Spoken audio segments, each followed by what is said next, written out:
ദൈവത്തിൻ്റെ അതിപരിശുദ്ധനാമം വാഴ്ത്തപ്പെടുമാറാകട്ടെ.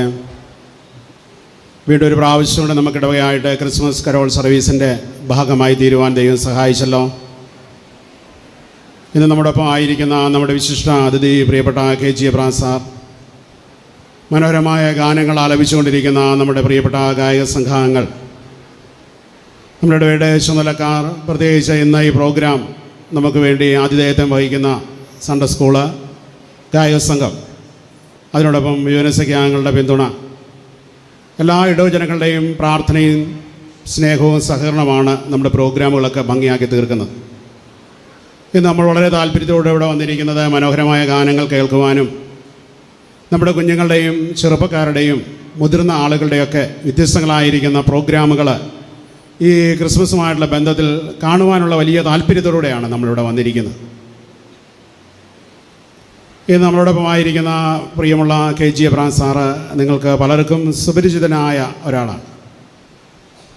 കഴിഞ്ഞ നാളുകളിൽ നമ്മുടെ സഭയുടെ വ്യത്യസ്തങ്ങളായിരിക്കുന്ന പ്രവർത്തന മേഖലകളിൽ നല്ല നേതൃത്വം നൽകുകയും ഇപ്പോഴും ധന്യമായ നേതൃത്വം നൽകിക്കൊണ്ടിരിക്കുന്ന ഏറ്റവും ബഹുമാനപ്പെട്ട വ്യക്തിത്വമാണ് പ്രിയപ്പെട്ട KG എബ്രഹാം സാർ.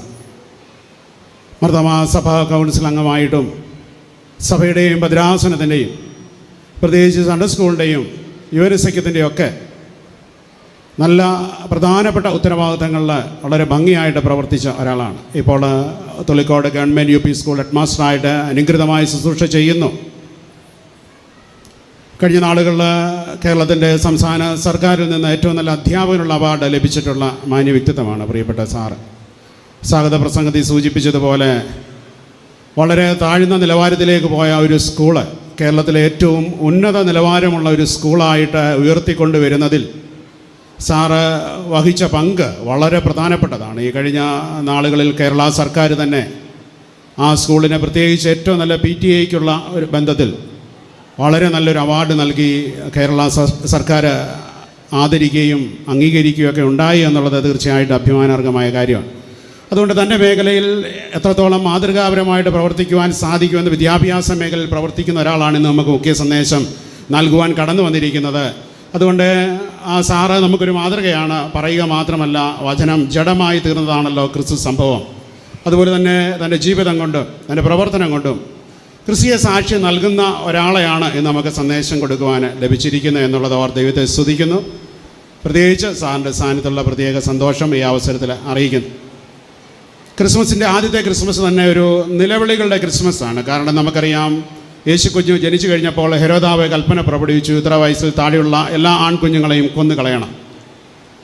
ഇന്ന് ലോകത്തിൽ നടക്കുന്നത് ആദ്യ ക്രിസ്മസിന് സമാനമായ നിലവിളികൾ നടക്കുന്നൊരു പശ്ചാത്തലമാണ്. ഇസ്രായേൽ പാലസ്തീൻ യുദ്ധത്തിൽ ആദ്യത്തെ ക്രിസ്മസിൽ കുഞ്ഞുങ്ങൾ കരഞ്ഞതുപോലെ ഇന്ന് ഈ ഗാസയുടെ പ്രദേശങ്ങളിൽ ഇന്ന് കുഞ്ഞുങ്ങൾ ഒരുപാട് വേദനിക്കുന്ന അനുഭവത്തിലൂടെ കടന്നുപോകും. ഔദ്യോഗിക കണക്കിൽ പറയുന്ന 5000-ലധികം കുഞ്ഞുങ്ങൾ കൊല ചെയ്യപ്പെട്ടു കഴിഞ്ഞു എന്നുള്ളതാണ് പറയുന്നത്.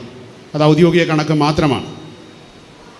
ഗാസയിലെ ആശുപത്രിയിൽ വൈദ്യുതി പെട്ടെന്ന് വിച്ഛേദിച്ചത് മൂലം 31 കുഞ്ഞുങ്ങളെ ഇൻക്യുബേറ്റർ സഹിതം വൈദ്യുതി ഡിസ്കണക്ട് ചെയ്തതുകൊണ്ടാണ് ഈജിപ്തിലേക്ക് പെട്ടെന്ന് കൊണ്ടുപോയി അവിടെ എത്തിക്കുവാൻ തക്കമുള്ള ശ്രമം നടന്നു എന്നുള്ളത് ഏറ്റവും ഒടുവിൽ നമ്മൾ കേട്ട വാർത്തയാണ്.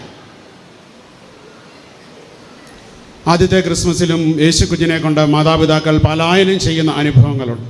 അതുകൊണ്ട് യുദ്ധങ്ങൾ ഒന്നിനും ശാശ്വത പരിഹാരമല്ല. യുദ്ധങ്ങൾ എന്താണ് സൃഷ്ടിച്ചു കൊണ്ടിരിക്കുന്നത്? മുറിവുകളെയാണ് യുദ്ധങ്ങൾ സൃഷ്ടിച്ചു കൊണ്ടിരിക്കുന്നത്. സൗഖ്യമില്ലായ്മയാണ് യുദ്ധങ്ങൾ സൃഷ്ടിച്ചു കൊണ്ടിരിക്കുന്നത്. അനാഥരെയും വിധവമാരെയുമാണ് യുദ്ധങ്ങൾ സൃഷ്ടിച്ചു കൊണ്ടിരിക്കുന്നത്. മരണത്തിൻ്റെ ഭീകര താണ്ഡവമാണ് യുദ്ധങ്ങൾ സൃഷ്ടിച്ചു കൊണ്ടിരിക്കുന്നത്. അഭയാർത്ഥികളുടെ എണ്ണത്തിന് അക്കം കൂട്ടുകയാണ് യുദ്ധം ചെയ്യുന്നത്. അതുകൊണ്ട് യുദ്ധം ഒരിക്കലും ഒരു പരിഹാരമല്ല. അതുകൊണ്ട് ഇത് പരിഹരിക്കുവാൻ തക്കവണ്ണമുള്ള ശ്രമങ്ങൾ എല്ലാ ഭാഗത്തു നിന്നും ഉണ്ടായാൽ മാത്രമേ ഒരു ക്രിസ്മസിൻ്റെ സമാധാനം ഈ നാളുകളിൽ അനുഭവിക്കുവാൻ സാധിക്കത്തുള്ളൂ. അവിടെ നിലവിളികൾ ഉയരുകയാണ്. എന്തെല്ലാം നിലവിളിയാണ് നമ്മുടെ ചുറ്റുപാടിൽ നമ്മൾ കേട്ടുകൊണ്ടിരിക്കുന്നത്. അഭയാർത്ഥികളായി പോകുന്നവന് നിലവിളികളുണ്ട്. തീവ്രവാദത്തിൽ ഇരകളാക്കപ്പെട്ടു എന്നൊരു നിലവിളികളുണ്ട്. മതത്തിൻ്റെ തെറ്റായ ചെയ്തികളിൽ നിലവിളിയുള്ള ആളുകളുണ്ട്. ജാതിയുടെയും വംശത്തിൻ്റെയും പേരിൽ ഇരകളാക്കപ്പെട്ടവരുടെ നിലവിളികൾ ഉയരുന്ന പശ്ചാത്തലത്തിൽ ക്രിസ്മസ് എന്ത് സന്ദേശമാണ് നൽകുവാൻ ശ്രമിക്കുന്നത്? ജീവിതത്തിൽ സാമ്പത്തികമായിട്ട് തകർന്നിരിക്കുന്ന ആളുകളുണ്ട്. ജപ്തി നോട്ടീസിന് മുമ്പിൽ പ്രയാസത്തോടെ ഇരിക്കുന്ന ആളുകളുണ്ട്. സാമ്പത്തികമായ ബിസിനസ്സൊക്കെ തകർന്നിരിക്കുന്ന ആളുകളുണ്ട്. ആത്മഹത്യയെക്കുറിച്ച് ചിന്തിച്ചു കൊണ്ടിരിക്കുന്ന ആളുകളുണ്ട്. വല്ലാതെ പ്രയാസങ്ങളും നിലവിളികളിലൂടെയും ആളുകൾ പോകുമ്പോൾ ഈ ക്രിസ്മസ് പറയുവാൻ ശ്രമിക്കുന്നത് ദൈവം നിനക്ക് ചില പരിഹാരത്തിൻ്റെ പദ്ധതികൾ ഒരുക്കും എന്നുള്ളതാണ് പറയുന്നത്. തക്ക സമയത്ത് പരിഹാരത്തിനായി ദൈവം ചില ആളുകളെ നിനക്ക് ഒരുക്കി തരും എന്നുള്ളതാണ് പറയുന്നത്. ദൈവം ചില സാധ്യതകളെ വഴികളെ ഒരുക്കി തരും എന്നുള്ളതാണ് പറയുന്നത്. അതുകൊണ്ട് ക്രിസ്മസ് സാധ്യതയുടെ ഉത്സവമാണ്, പ്രകാശത്തിൻ്റെ ഉത്സവമാണ് പ്രിയമുള്ളവരെ.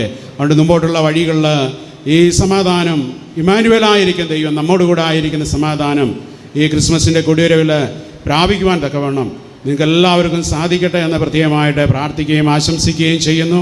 പരിപാടിയുടെ ആദ്യ അവസാനം എല്ലാവരും സംബന്ധിക്കണം. കാരണം അവസാനം വരെയും നമ്മൾ പ്രോഗ്രാമിൻ്റെ മനോഹാരിതയുണ്ട്. അവസാനത്തെ പ്രോഗ്രാമിൽ വരെ മധുരം ഒളിപ്പിച്ച് വെച്ചിട്ടുണ്ട്. അതുകൊണ്ട് ഇടയ്ക്ക് പോകുന്നവർക്ക് അത് നഷ്ടമായി തീരും. അവസാനം നമുക്ക് ചില താളമേളങ്ങളും ആകാശ കാഴ്ചകളോടും കൂടെയാണ് ഈ പ്രാവശ്യത്തെ ക്രിസ്മസിൻ്റെ കരോള പൂർത്തീകരിക്കുന്നത്. അതുകൊണ്ട് അത് കാണാനുള്ള അവസരം ഉണ്ടാകണം. കുഞ്ഞുങ്ങളുടെയൊക്കെ പ്രോഗ്രാം നിങ്ങൾ താല്പര്യത്തോട് കണ്ടവരെ പ്രോത്സാഹിപ്പിക്കണം.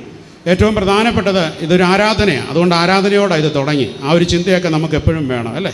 അല്ലാതെ സാന്റാ മാത്രം വരുമ്പോൾ കുത്തിമറിയാനും കുഞ്ഞുങ്ങളുടെ പരിപാടി മാത്രം കണ്ടിട്ട് ഇറങ്ങിപ്പോകുവാനും അല്ല. പ്രോഗ്രാം കഴിയുമ്പോൾ കുഞ്ഞുങ്ങൾ ഇറങ്ങിപ്പോകരുത്, ഇവിടെ തന്നെ ഇരിക്കണം. നിങ്ങൾക്ക് വേറെ പലതിനും ഗൗരവമായ പ്രാധാന്യം ഉള്ളതുകൊണ്ടാണ് ഇത് ക്രിസ്തു സാന്നിധ്യമില്ലാതെ പോവുകയാണ്. അതുകൊണ്ട് ക്രിസ്തു സാന്നിധ്യമില്ലാത്തൊരു ക്രിസ്മസ് നമ്മൾ ആഘോഷിച്ചിട്ട് ഒരു കാര്യമില്ല. ഇവിടെ ദൈവസാന്നിധ്യം ഉണ്ടെങ്കിൽ ക്രിസ്മസ് ആഘോഷങ്ങൾ അർത്ഥപൂർണ്ണമായി തീരുകയുള്ളൂ. അതുകൊണ്ട് അത് നഷ്ടപ്പെടുത്തുന്ന ഒരു പ്രവർത്തനത്തിൽ നമ്മൾ പങ്കാളിയാകാൻ പാടില്ല എന്നുള്ളത് പ്രത്യേകിച്ച് ഞാൻ ഓർമ്മിപ്പിക്കുന്നു. ഇത് നമുക്ക് ലൈവായിട്ട് കാണുവാനുള്ള അവസരമുണ്ട്. ഈ പ്രോഗ്രാം ഇവിടെ മാത്രമല്ല, വിദേശങ്ങളിൽ വരുന്ന കാണുന്ന എല്ലാ പ്രിയപ്പെട്ടവരെ ഓർത്ത് ദൈവസന്നിധി സ്തോത്രം കരയേറ്റുന്നു. അതിനവരിൽ നിന്നൊക്കെ ലഭിച്ച പിന്തുണയ്ക്കായിട്ട് ദൈവസന്നിധി സ്തോത്രം കരയേറ്റുന്നു.